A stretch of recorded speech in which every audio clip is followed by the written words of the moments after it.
Welcome back sa part 2 ng ating portable power station mga ka-DIY. So ito nga pala yung output, kayo magde-decide kung dito sa right side or sa left side.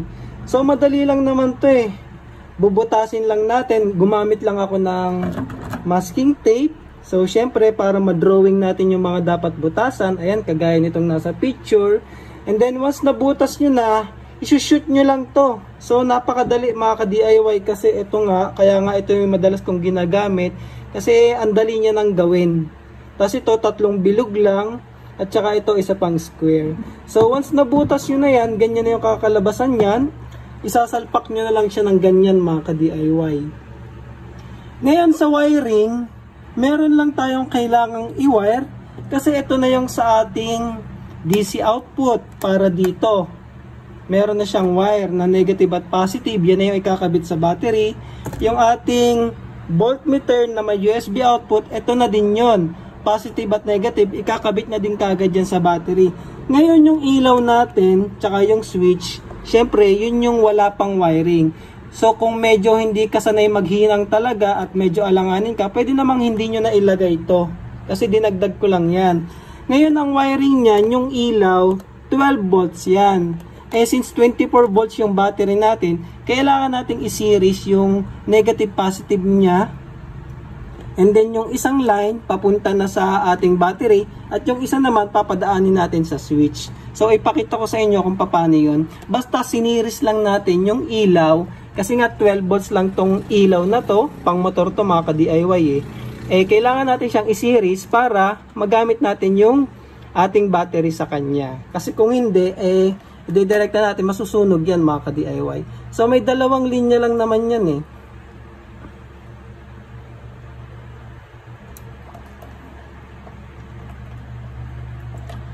Positive and negative. So dalawa yan. Kasi nga dalawa yung ilaw natin.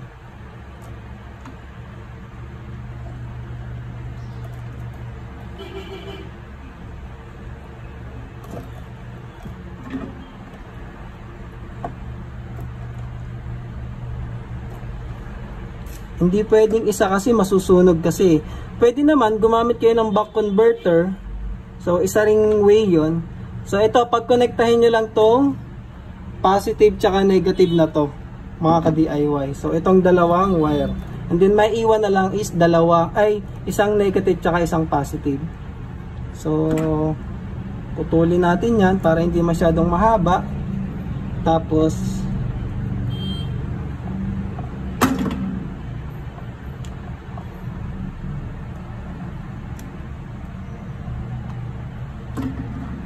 medyo manipis lang kasi yung wire eh.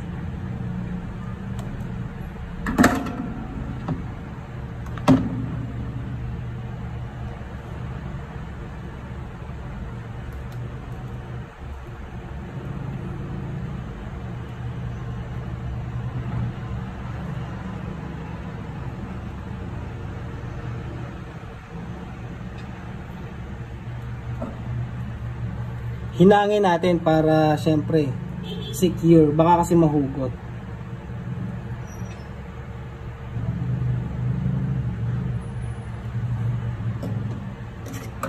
Ayan. Tapos itong positive na to, ito na yung papunta sa battery. So ihiwalay na natin yan. Ngayon itong negative, ito yung papuntahin natin dun sa switch. Merong 3 pin yung switch na yan. Dalawa lang yung gagamitin nyo. Itong nasa gitna at saka yung nasa pinakailalim mga ka-DIY. So putulin natin siya and then papuntahin natin dun sa switch.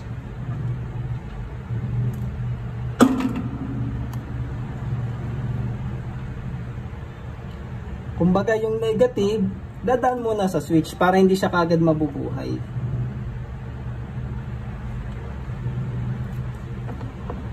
So kung hindi ka nga sanay, pwedeng wala na to. Kung gusto mong mas simple pa, so ayun lang, pwede naman.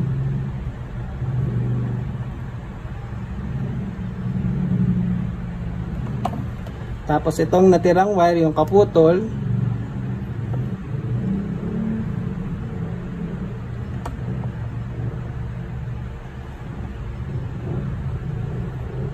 kabit natin. So sa gitna.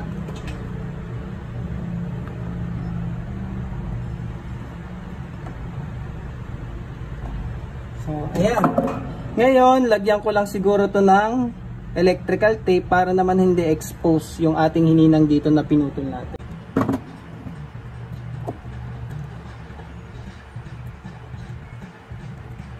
Then, ito na yung negative na papunta sa battery. So, itabi na rin natin dyan. Magkakasama sila. Once na linya na natin yung ating ilaw, so meron na tayong tatlong set ng positive at negative.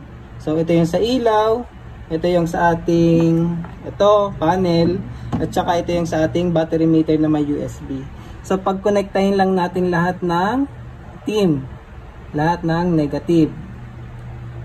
Pag-connectahin natin, ihinang na lang din natin para hindi sila maghihiwa-hiwalay.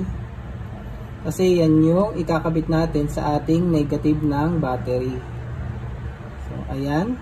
Tapos yung positive, so pag samasamahin din natin yung positive,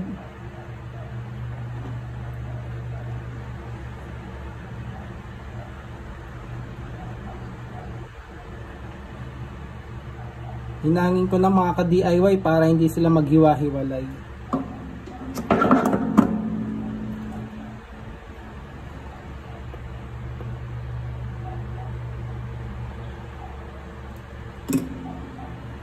Ganun lang naman, konti lang.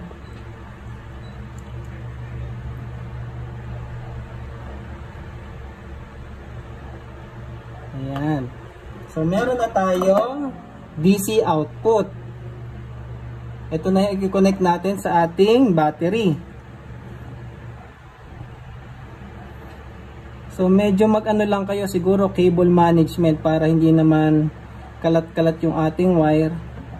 Cable tie lang yan mga ka-DIY para mas malinis tingnan yung ating portable power station. So i-cable tie ko na lang dito banda para wala masyadong extra wire. So yan yung susi sa ating cable management.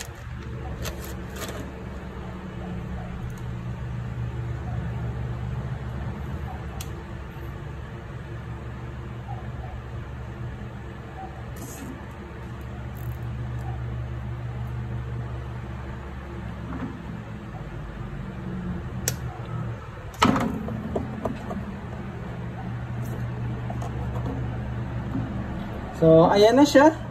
Yan na yung ating DC output.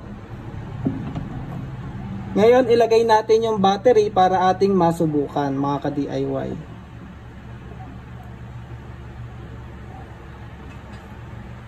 Ito pala, kasama to ng case, ilalagay ko lang sa ilalim para hindi aalog yung battery, para swak na swak.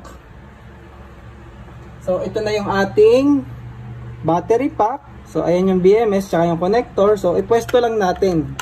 So, di ba ang ganda kasi may takip na siya. Tapos, sa ilalim tong mga wire.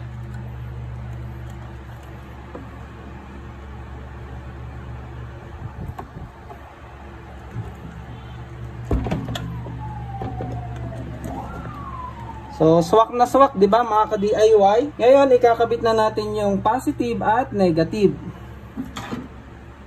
Sasalpak lang natin yan dito, pag-connectahin lang natin. Make sure lang na tama yung polarity para wala tayong masisira. So, positive. Kung MIXT60 ka, pwede rin.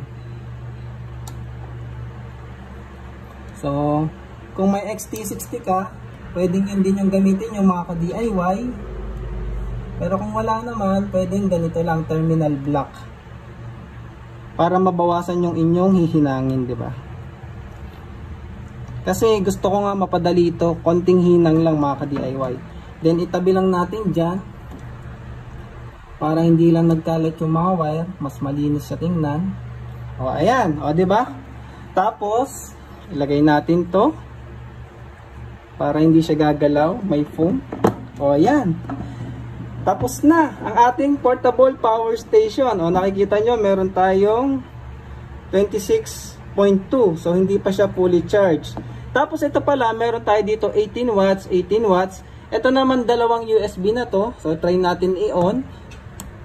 So meron tayo dito 22.5 watts at 22.5 watts. So total nitong dalawa na to ay 45 watts. Tapos ito, syempre hindi na to 12 volts. 24 volts yung output natin dito.